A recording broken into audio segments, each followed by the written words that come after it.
Hello and welcome back. Thank you, as always, for joining me. What we're going to do today is we're going to address a question here, and that is something that I welcome. I welcome it. All questions are timely. This one's particularly timely, given the overall progression of recent dreamlike events in this dreamlike illusion of a world that we take to be our concrete, real, and solid home. In truth, there is no world at all. Yeah, more to come on that. Central teaching of A Course in Miracles, by the way, if this is your first video. No, there is no world. Welcome. Now, before you scroll away from this thinking that we're all delusional, understand that you're perfectly at home where you've always been. Each and every one of us is perfectly at home where we've always been, in God. Now, if there's no world, then there are no 80% water compound bodies running around either. We all know on a deep level, whether we choose to acknowledge and accept it or not, we still know that there's more to our experience than meeting the needs of this organism. Of course, of course, there's more to our experience, to our lives than simply eating, breathing, waking up in the morning after what we hope is a restful night of sleep, drinking water, going to the bathroom, running off to work, or if you don't work, occupying your mind with all of the other stuff, stuff that we deal with on the daily. Yeah, we'll have plenty more to say about this in conjunction with answering the question here, and it's posed by one of you, which I welcome. I welcome questions, so I do want to extend the invitation that if you have a question about A Course in Miracles or about spirituality in general, please feel welcome to ask it here. This comment thread in YouTube is the perfect place to do just that.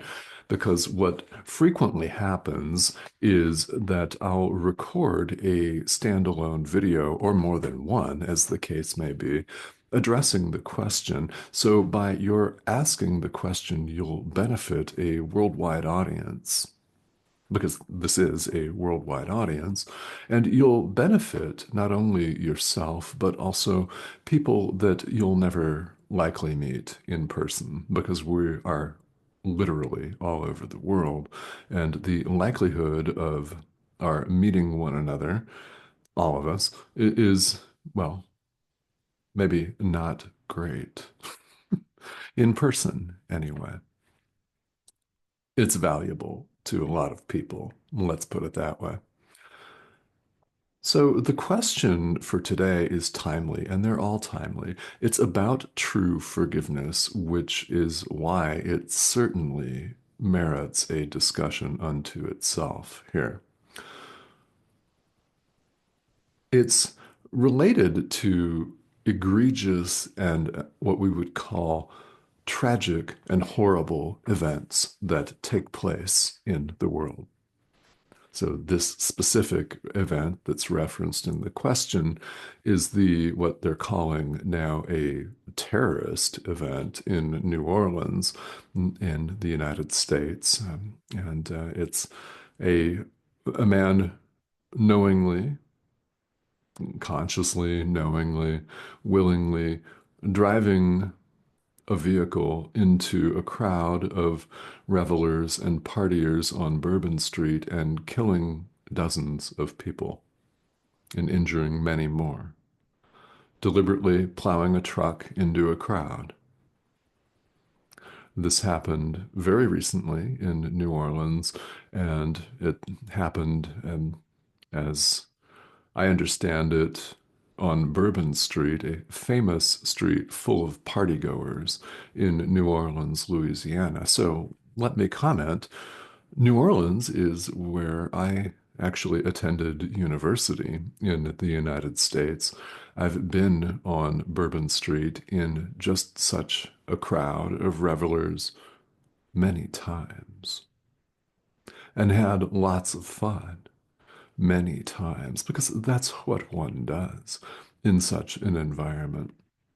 So I'm very familiar with the compact, dense nature of the crowds in the French Quarter in New Orleans on any given night, much less New Year's Eve, yeah, where this took place. Actually, it was New Year's Day, very early in the morning, about 3 o'clock in the morning. And of course, the place is open 24/7. I've been through many a Mardi Gras and I'm familiar with the crowds. So the question is excellent. How do we forgive that? How do we forgive, let's broaden this to egregious events? Because the Course teaches us true forgiveness. How do we do that when some events seem so awful? When some people seem so callous and cruel and terrible? How do we do that? Can we do that immediately? Yes. That's the short answer. Is it necessarily going to happen right now today? Well, maybe not, which is another part of the answer. So let's go further into detail on this.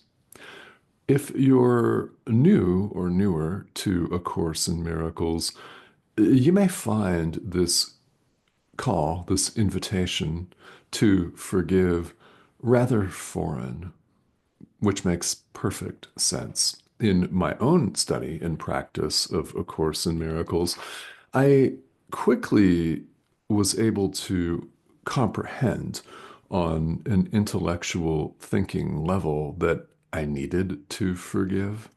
But that doesn't mean that I really wanted to. Can you relate to that? Because we all experience this.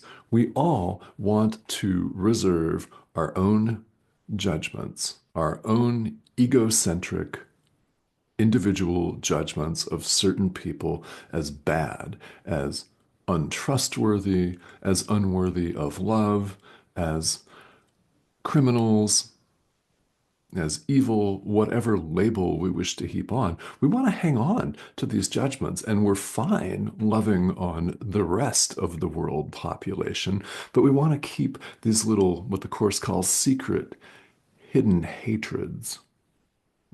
That's very well put. We want to keep our own judgments and disdain and hatred of certain people or groups of people for ourselves. We want to label them a bad person, evil and wrong, and attack, attack, attack, attack. Doesn't mean we have to post anything on their social media wall that's horrible, terrible, ugly, and that we instantly regret putting on there. You don't have to do that. We don't have to say anything. We don't have to physically confront anybody because it's all taking place in our mind when we lash out in our mind and say, I hate this person. This person sucks. They are whatever you want to call them. That's not a compliment. No, and we go there all the time in our own mind. So, yes, this plays out in extreme examples like the one from New Orleans, like the current war in Ukraine, and other armed conflicts that pop up all of the time here on Wobbling Spinning Ball of Rock. Those are some extreme examples, but it's going on all of the time in our mind. Every time we decide that we don't want to forgive, that instead we want to judge. It's going on all the time. Hence the repetition of this idea of true forgiveness, hence the repetition of all of the ideas and main themes in A Course in Miracles. So, in this sense, A Course in Miracles is just like any other spiritual tradition. Each and every one repeats itself often. We need this. And we find this all the time, especially when we're really honest with ourselves, that we really, really need this as adult learners. I mean, I guess you could argue that if you want to, but why? Yeah, we need this repetition. So, in practicing true forgiveness, we are instructed to be aware as much as we possibly can, to be and remain aware that anything that disturbs our peace of mind, anything that is not wholly, completely joyous, like a dude running a pickup truck into a crowd of people, that's disturbing. That is an opportunity for us to forgive. Being annoyed at the weather is an opportunity for us to forgive. Why? It's not wholly joyous if you're annoyed. If you don't feel well about something, if you feel annoyed or anxious, afraid, angry, sad, frustrated, bitter, resentful, etc., etc. That is an opportunity for true forgiveness. By true forgiveness, I mean looking past the surface level and seeing your brother for who and what he is. And you do know what that is. It's the same as you. There is no separation of any kind. So, in practicing this kind of forgiveness, we look at the situation with our inner teacher, the Holy Spirit, Jesus, call your inner teacher, whatever you wish to call it. In fact, the pronoun it is wholly appropriate. The Holy Spirit's not a man, it's not a woman, it's not a human being. Guess who else is not in truth? Anyway, if that one may take some time, that's what time is for. No, not a problem. We're invited to forgive. And what we do is we do it all in our mind. You don't have to write anyone a letter. You don't have to call anyone or text them or send them a very long email. There's no need for a 5.5 hour in-person tear-jerking conversation where you completely clear the air of a lifetime's worth of baggage. That's not necessary. If you're called to do that, fantastic. You don't have to. It's done in our mind. And this is what A Course teaches us to do over and over and over again. This is what A Course in Miracles is all about from a practical standpoint. So the question's excellent. We all find it easier to forgive the dog for not being able to hold it and going to the bathroom in the house because they needed to get out. We find that easier to forgive than the incident in New Orleans, than the acts of a historical dictator, than the ideas and pronunciations of the opposition political party wherever you live. And if you're in the majority, it's the opposition. If you're in the opposition, it's the party in power, right? The other, the supposed other. We find it easy to forgive some people and not others. Yet we're also told that despite this appearing to be the case for us, our forgiveness is either total or it's not at all.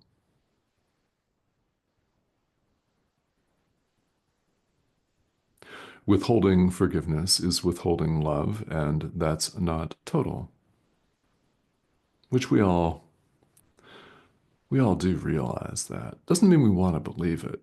That's a whole different story. Understand that any resistance that you feel to this conversation or any conversation at all about spirituality doesn't matter what pixelated image appears to be talking to you or what you're reading in print. Any resistance is the ego. That's all. You may 100% count on that and expect it, of course, along the way. Because, well, we can take a look at situations like the one in New Orleans and say, I don't want to forgive that guy. He was wrong to do that, yes. However, this is about A Course in Miracles.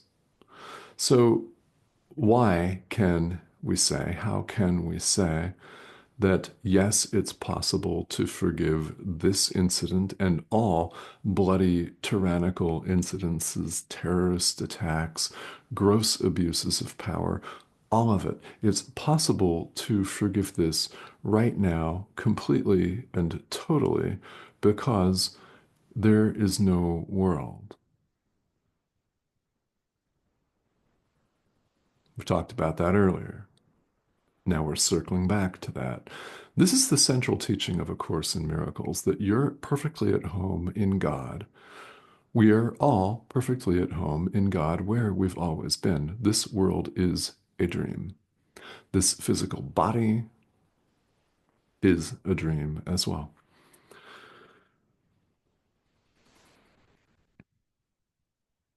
Every illusion is equally untrue, from a cloud that obscures the sunlight momentarily and annoys you. It disturbs your peace. That is equally as illusory as a man driving a truck into a crowd of people.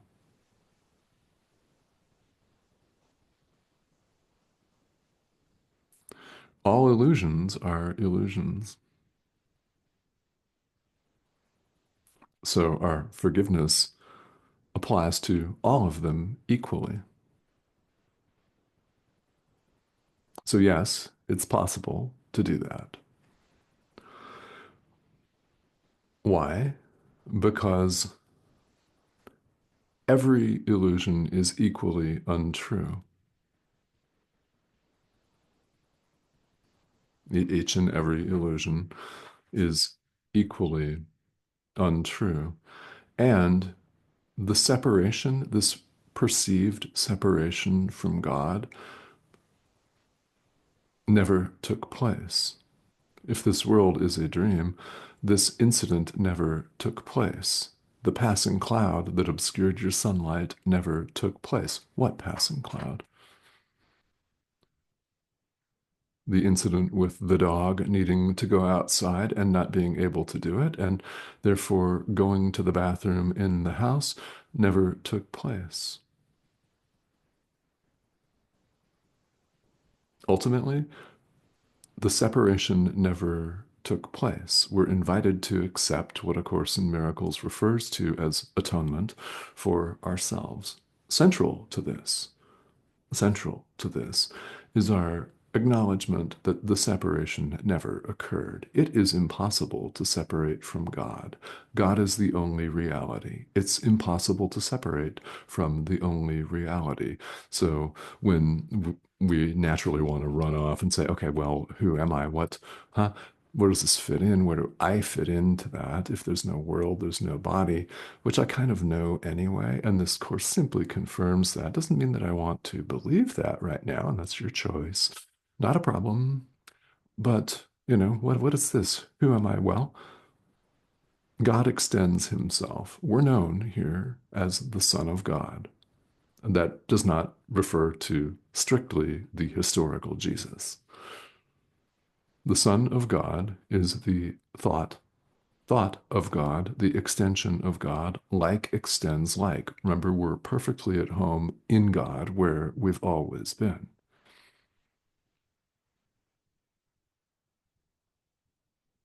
As spirit, this is our reality. This is not. Yet here we are. Here we are. And When we think that we're separate from one another, there are going to be people who think that the best recourse to doing life is to take a truck and run it into a crowd. There are going to be people that judge and lash out on social media. There are people that are going to spout untruth and lies and falsify information for personal gain. Happens every day all over the world in the arena of politics, and that's just one arena where this happens all the time.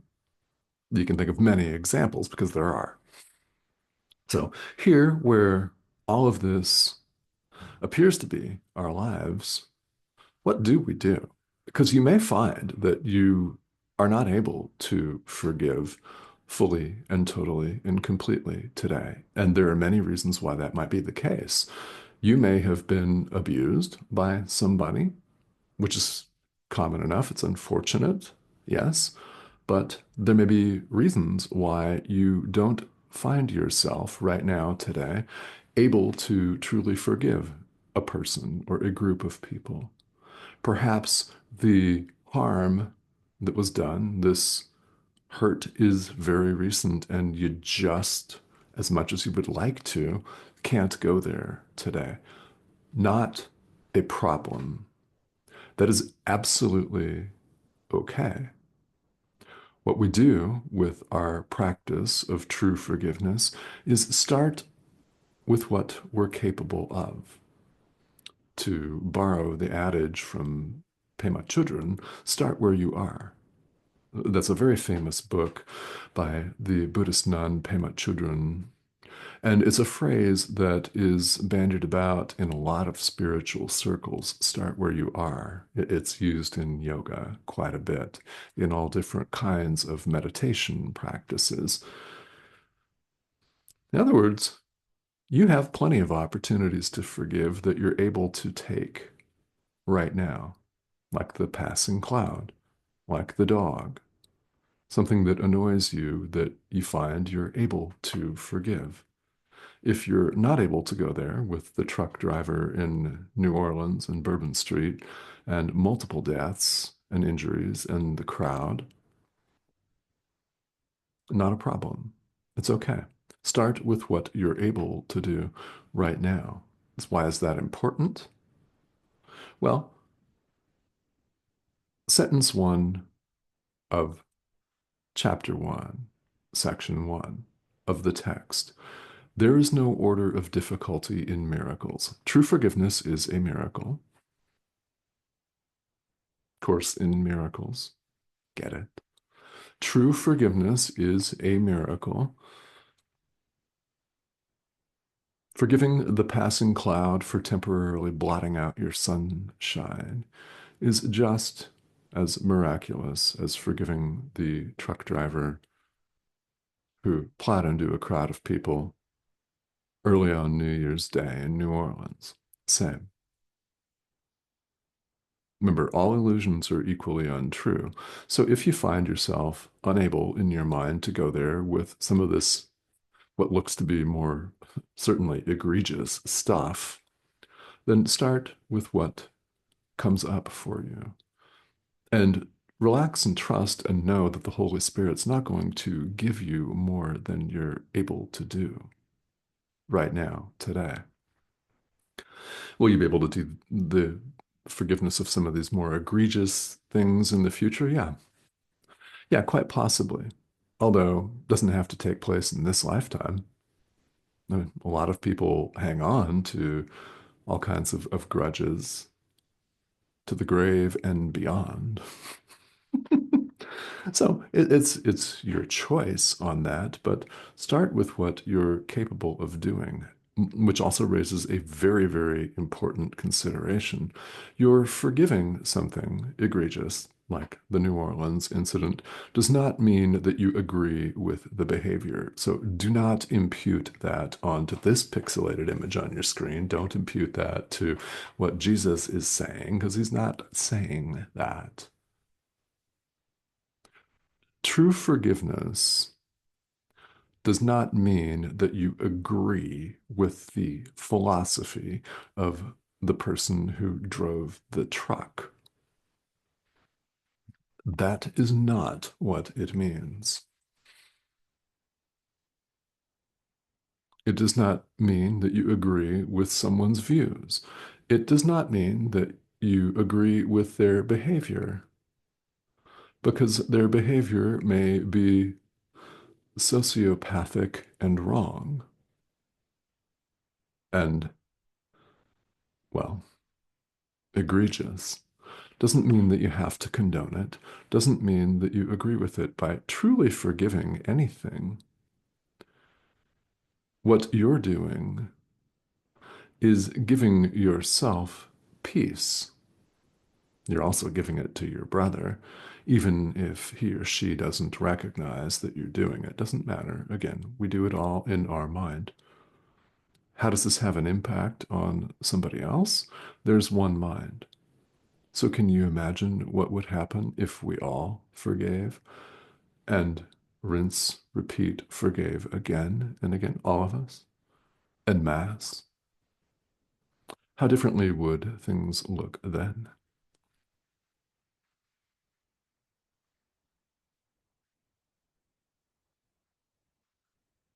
It seems that each time we talk about true forgiveness at length, I mention what to this point has been the largest forgiveness lesson of this lifetime for me personally, and that is forgiving decades of abuse, emotional abuse, psychological abuse at the hands of my own violently alcoholic mother. I've talked about her and I've talked about this forgiveness opportunity, an ongoing and large forgiveness opportunity at length. It was that forgiveness opportunity that I did not want to take. I didn't want to go there, even though I knew I had to when I first began to study and practice this course. It was very, very clear to me that, well, in order to wake up in order to have peace of mind, which is what we all want. We all want the peace of God. There is nothing else. So, of course, that's what we all want. We could say we want something else. There is nothing else. So, in order to have the peace of God, I needed to forgive this ongoing pattern of abuse. So, over a period of years, I did that. Does not mean that I agreed with her abusive behavior. Does not mean that I agreed with her guilt trips. Doesn't mean that I agreed with anything at all.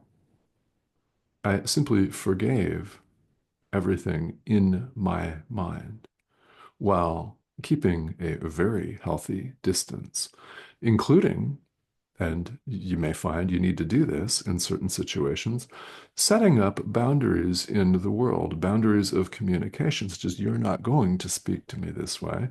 If you're not able to have a loving conversation with me, don't call, do not text. I will not be reaching out to you. Here's why.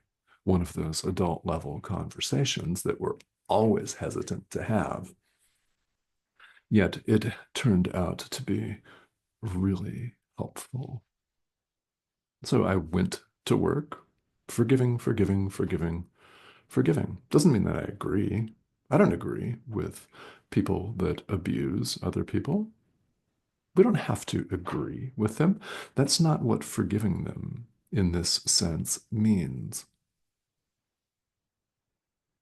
Remember, all illusions are equally untrue, from the incident in New Orleans to the passing cloud. All illusions are equally untrue. So that's a rather long way of explaining that yes, we can forgive anything that we wish to forgive immediately, right now. And if you don't feel that you're able to do that, that's okay. We have plenty of opportunities for forgiveness in our daily lives because there are plenty of things that we'll experience, maybe you're experiencing it right now, that aren't wholly joyous. and that is a forgiveness opportunity. So we return to these ideas again and again. And I thank you very much for the question. It's timely, it's excellent, and there's never an inopportune time to talk about forgiveness, after all. So, to the extent that this raises questions, you're welcome to ask them here. Not a problem. Again, and if you have other questions related to A Course in Miracles or spirituality in general, please feel welcome to leave them here. I check the comment thread with frequency, and as we record several videos each week, I take a look at the comments. I'll see them. So, yeah, questions if you've got them. And if you have not yet subscribed, please do that. That's the prompt here in the corner of your screen. Click that icon. You'll be invited to join us. Thank you to those of you who recently have. Again, it's an international community, and I will see you all again on the next video.